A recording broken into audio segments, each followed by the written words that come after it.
Hey folks, this is Riker with a video on upcoming action RPG, Warhammer Chaosbane. This is the first hack and slash set in the Warhammer fantasy universe. We've seen Warhammer 40k in aRPG format, but now we're diving into Warhammer Fantasy, which is something more grounded in traditional aRPG tones. Warhammer is a high fantasy universe, so you still have elves and dwarves and magic and all that, but it is very much dark and gritty. We're going to thank Big Ben Interactive for sponsoring this video, and if at any point you want to learn more about Warhammer Chaosbane, which is releasing in June 2019, you can check the link in my video description. Now, the game is currently in beta, and the footage you're seeing is still beta, so things are subject to change. In this video, you'll see footage of 2 of the 4 characters at play. These are the 2 that were available at the time, but there will be another beta phase in which we'll get to try out the other 2 characters as well. So do stay tuned for another video in the future. In the beta, we can play up to level 20,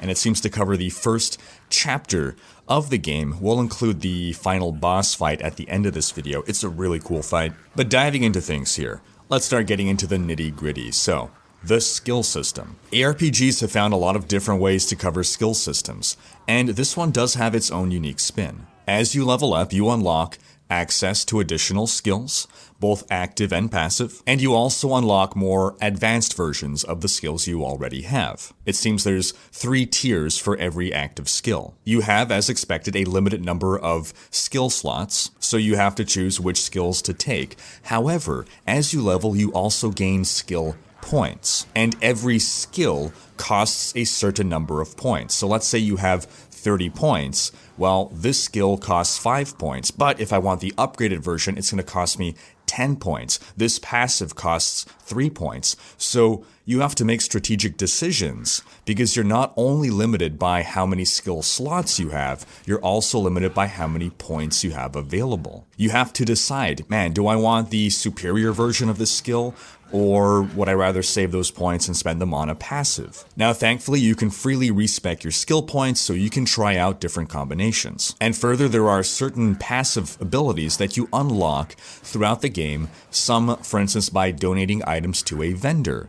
These are passives that'll give you a 10% XP buff, or 10% more gold drops, or 5% increased health, things like that. Now, as for itemization, you have your standard array of equipment slots as expected in this type of game, and then you have different tiers of gear, common, magical, and rare, so gray, blue, and golden. And Chaosbane seems to be one of those games that, at lower level, having higher level gear is generally better. It seems at lower level, your decision will be mostly based on item level rather than on quality or attributes. For instance, if you have a level 7 golden sword, if you find a level 12 common sword, you're probably going to replace it. But it does appear that at higher level, the exact affixes will become more meaningful. Now, there were itemization features not available in the beta that I do look forward to diving into. All right, let's talk about the 2 characters that are currently available in the beta. We have Elontir, the High Elf Mage, who is,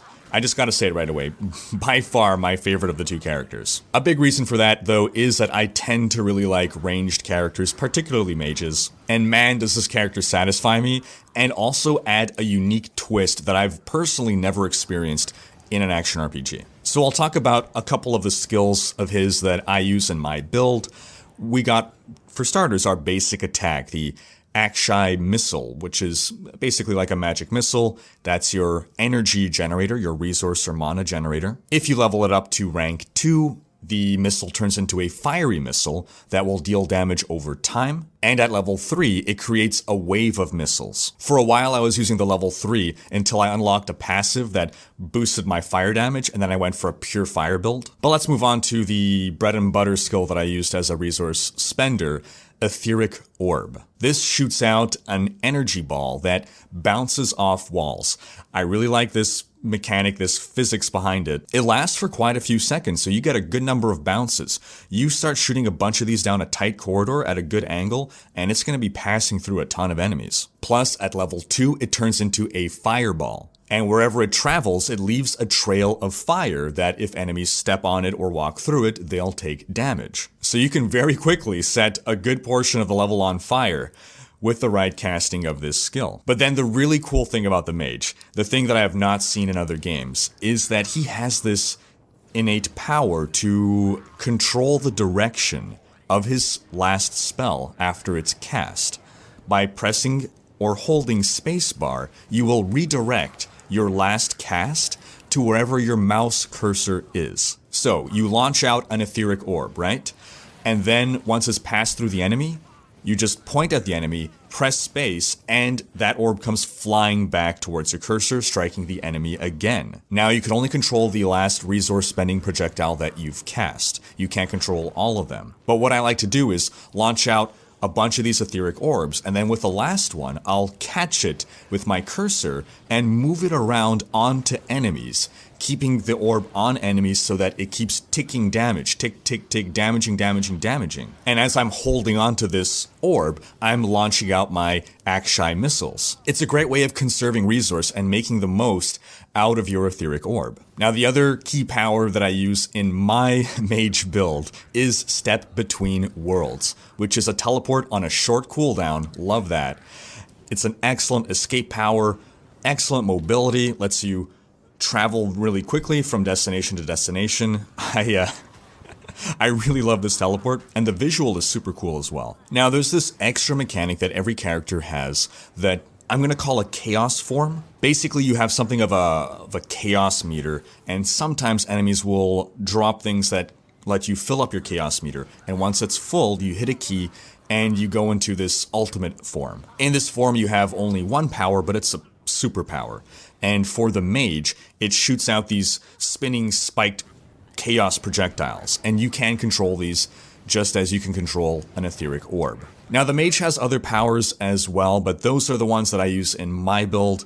There is one other ability that we'll discuss when we talk about co-op, because co-op is a huge part of this game. I didn't feel it as much when I was playing solo as a mage, but when I was playing as the other character, the Imperial Soldier, I really started to see, okay, I get how these guys can synergize together. Speaking of that soldier, that's our other character, Conrad Valen. He has an array of different sword attacks, and he has this one generating sword attack skill that I really like for its mobility. If you hold down the attack, he's going to be slashing into the air, but also walking forward in the direction you're pointing, walking through enemies. So I like to use this if I'm surrounded by enemies and I need to get out, because sometimes even tanks need to get out. And this character very much is a tank. Playing as this character, I very much saw how he could support the party in a variety of ways, with buffs and with stuns, crowd controls. Whereas the mage's special power when pressing space is to guide a missile,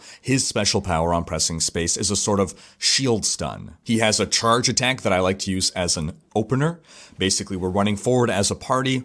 I see a group of enemies, I charge in. This is my engage tool. And then he has this other power where he lays down a banner and creates a nice area where people standing within, friendlies standing within, get a big buff. He also has a ranged taunt power that will generate resource, so generally what I do is I charge in, then I taunt to build up my resource, before attacking with my Whirling Blades power that spends my resource, and his Chaos power, I actually prefer to the mage's. It's wielding this big old warhammer and just smacking the hell out of enemies like your Sauron plowing through the minions on the battlefield. Now, as we said, this game is co-op and you can play with up to 4 players. And playing with a mage and a soldier, I really felt that the soldier was synergizing well with the mage to be able to really support him. And together, the two can pull off a huge amount of crowd control. So I was playing with my fiance, she was running the mage, and a tactic that she liked to use was teleport into a group of enemies and then unleash this power that's sort of a shockwave stun. It knocks back and stuns enemies and creates distance for her to then retreat to safety if necessary. My banner buff really helps the mage deal a lot more damage, and my various stuns would let the mage just stand in there without worrying about getting killed. That said, the game definitely isn't an easy game. It's not brutally difficult, but it's not just a cakewalk. And if one of your allies falls in battle, then to bring them back, you basically have to channel on them, kind of similar to a battle royale. You have to hold down the revive button until the channeled meter fills, and then they come back into the fight. So let's talk about the enemies, the hordes of chaos. There's a good array of different enemy types. You've got your little swarming weak enemies, you have your ranged enemies that will try to keep a distance from you, you got your melee tough guys, and you got the spellcasters that can really give you a tough time. There's a few enemies that have telegraphed attacks that'll spawn a green circle underneath your feet, and you have a second or two to get out of there before you're hit with a stun and damage. And then there's different tiers of monsters or mini bosses, and you're incentivized to kill them because they tend to drop a good amount of loot. I found some of these though to be really challenging on the soldier, being a melee character. They have knockbacks and slows, so it's just a lot easier to deal with a ranged character. So when playing co-op, for instance, it's a lot easier on the soldier that he could be supporting rather than being forced to deal with this threat himself. And what I also noticed is that the enemies really come running at you. In most action RPGs, the enemies are a bit more passive. Either you aggro whatever's on screen. If an enemy sees you, they'll come towards you. If you see an enemy, rather, they'll come towards you. Or maybe from just off screen, they'll start coming for you. But it feels like in this game, once you've aggroed the start of a pack, even if you cannot see the rest of a pack, you might have like a whole other screen of enemies start coming towards you from a whiles away. It really gives that hordes of chaos feeling. And the AI is not dumb. Playing co-op, I thought that, okay, I'm ahead of the mage. I'm gonna crowd control, deal with these guys. Mage is gonna be in the back line doing all the damage. Oh no.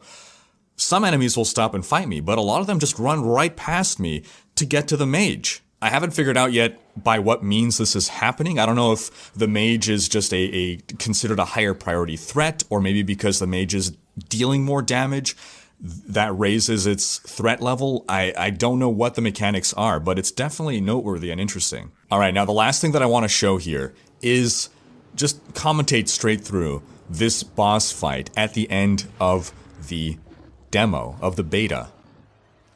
We got the Great Unclean sitting on this throne here. Right away you can see in the environment there's those three sort of pillars.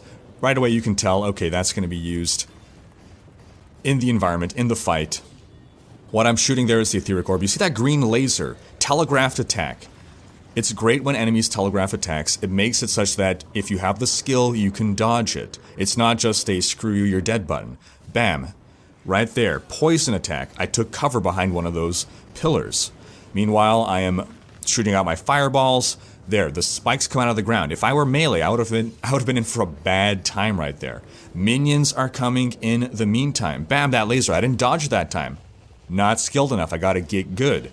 I saw the laser. I didn't have the reflex to pop out in time. That time I saw it, ran away, and look what happened. The laser destroyed the cover. You have to use the cover strategically, because if you let the lasers shoot the cover, it will be destroyed. I just lost one of my 3 places to hide. In the meantime, I keep peppering with my magic missiles, and I'm trying to keep my fireballs hovering onto the enemy. This is a multi-tiered fight. There's another, was that another laser coming? Nope, not quite. In the meantime, bam, again, I get hit by that stun. That could be pretty deadly, especially if there are a bunch of enemies in the area. We're whittling down the enemy. Again, that poison attack, if you're standing out there, you're going to take damage over time. It's going to sap away at your health, and even when you get out of it, you'll continue to take damage.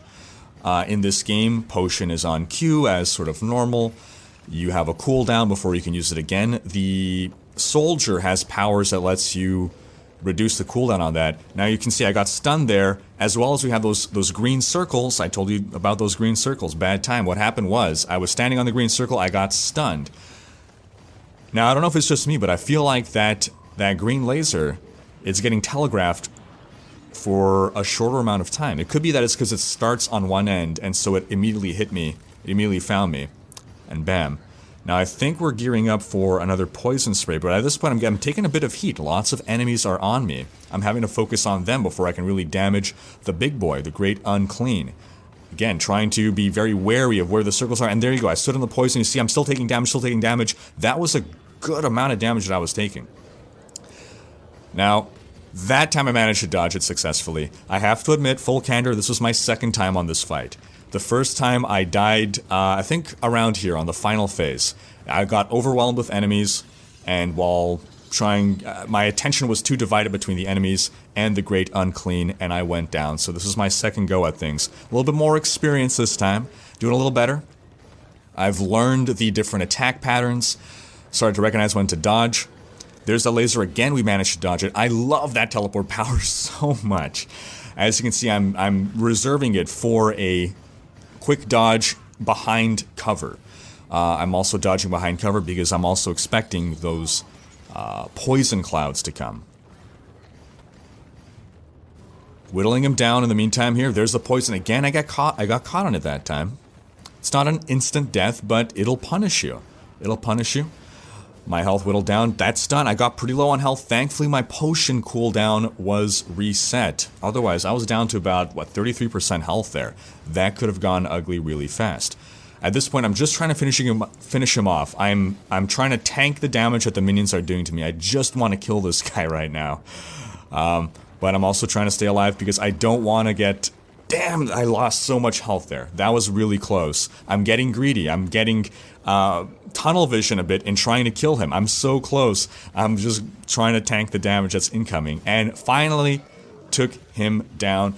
This was a really cool boss fight. This is the first boss in the game, the Chapter 1 boss fight. I look forward to seeing what else we're going to get. There's so many different mechanics at play in this, so many different, be it phases or be it different attacks that the boss will do. So that, folks, is Warhammer Chaosbane. Again, if you're interested, follow the link in the video description to learn more, and we'll have another video coming up a little bit closer to the game's launch in May. Thanks for watching. If you enjoyed this video, please share it. Check out these other videos, and subscribe to join Riker's Raiders for more action RPG content.